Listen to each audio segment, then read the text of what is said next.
এত পরিমাণ গালিগালাজ করে তারা, এই বট বাহিনীর দল ব্যাপক গালিগালাজ করে। ওদের যে অপকর্মগুলো, এর বিরোধিতা করলেই হইয়া যায় খারাপ, খাইতে হয় গালি, ব্যাপক গালি।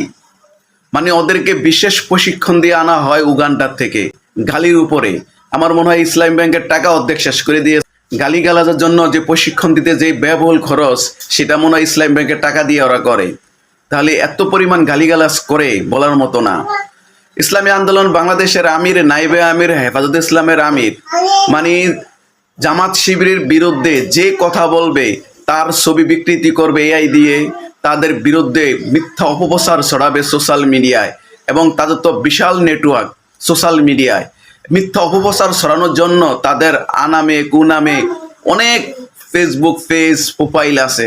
শুধু ওদের কাজ হলে এগুলো দিয়ে মিথ্যা অপপ্রচার ছড়ানো, এগুলো দিয়ে ছড়ায় তারা।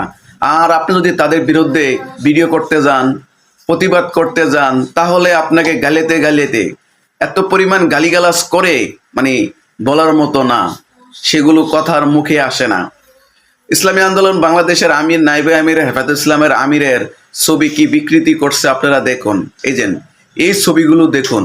এটা কি কোনো বৈধ সন্তান করতে পারে? ভালো মাসের সন্তান করতে পারে?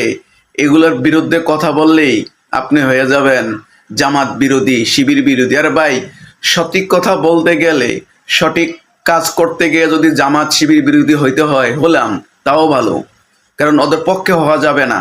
যারা আলেম ওলামাদেরকে বিরুদ্ধে কথা বলে, আলেম ওলামাকে নিয়ে মিথ্যা অপপ্রচার ছড়ায়, আলেম ওলামাদেরকে নিয়ে মিথ্যা ছবি বিকৃতি করে, তাদের বিরুদ্ধে হওয়াই ভালো, তাদের পক্ষে কথা বলা ভালো না।